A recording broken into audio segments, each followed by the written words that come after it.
Bersama saya pada pagi ini adalah Yang Berhormat Pasir Salak dan Yang Berhormat Mersing, yang mana kami ingin bangkitkan rasa bimbang dan tidak bersetuju dengan gelagat yang sedang berlaku dalam Dewan Rakyat beberapa hari ini. Tiada langsung rasa hormat yang ditunjukkan oleh backbenchers kerajaan dan juga menteri-menteri dalam perbahasan belanjawan yang dilakukan oleh pihak pembangkang. Kemarin kita dikejutkan masalah yang berkaitan dengan sidang Dewan terpaksa ditangguhkan kerana tidak cukup korum. Ini perkara yang amat memalukan, malah membuatkan rakyat tertanya-tanya. Apakah backbenchers kerajaan ini benar-benar ikhlas dan jujur untuk terlibat dalam perbahasan belanjawan 2025? Sampai 2 kali kena buat loceng yang Ahli Parlimen Pengkalan Cepa bangkit di bawah Peraturan Mesyuarat 13.1. Dah bunyi loceng pun hanya 2 orang masuk. Ya, alasan yang kami dapat tahu tak munasabah. Kalau ahli-ahli Parlimen Perikatan Nasional, majoriti Muslim, keluar semayang kejap, tak apalah juga. Yang ni tak ada apa urusan yang mengejutkan pun untuk mereka tidak hadir dan masuk ke dalam Dewan ketika perbahasan sedang berjalan. Malah, ketika mana perbahasan Ketua Pembangkang dalam belanjawan 2025 di sebelah petang, seorang menteri pun tidak ada dalam Dewan ketika itu.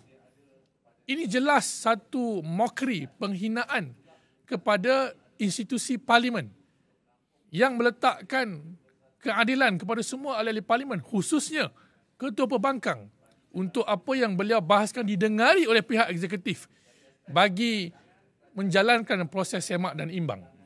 Dan saya nampak trend ini semakin menjadi-jadi bila mana speaker tak ada dalam negara. Ya, jadi ini perkara yang sepatutnya ketua whip di pihak kerajaan mengambil serius. Kalau dulu kamu mencabar pihak pembangkang dengan kononnya kami tiada belanjawan bayangan, ya, untuk dibahaskan. Tapi bila kami bahas dalam parlimen, kamu tak nak dengar. Jadi, apa sebenarnya masalah kerajaan pada hari ini? Malah, orang macam saya yang digantung nak hadir dengar perbahasan dalam galeri awam dan tempat menunggu pemerhati pegawai-pegawai ahli Parlimen Pembangkang dinafikan. Orang yang boleh berbahas tak nak datang dengar perbahasan. Nampak tak betapa ironinya, betapa hipokritnya peraturan yang dibuat oleh Parlimen terhadap saya dan rakan-rakan ahli Parlimen Pembangkang. Jadi saya menyeru kepada pihak kerajaan, backbenchers kerajaan, take your duty seriously.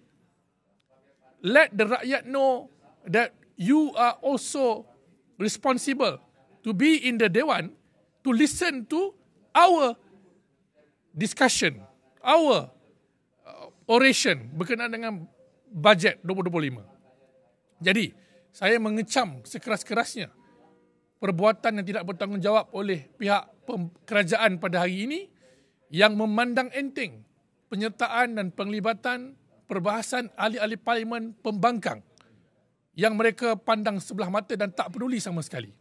Rakyat perlu bangkit dan persoalkan keberadaan ahli-ahli Parlimen kalian di pihak kerajaan yang semakin hari semakin kurang hadir dan mendengar dan terlibat dalam perbahasan. Mereka ni cuma nak hadir buat kacau je. Macam Kampa, macam Jelutong. Duk bergaduh isu apa? Mamak Pasembok. Itu je. Tapi bila Ketua Pembangkang bawa hujah-hujah yang penting, tak ada pula nak dipersoalkan dan nak dibahas sekali. Jadi saya nampak ini satu budaya politik yang bagi saya lemah dan memalukan.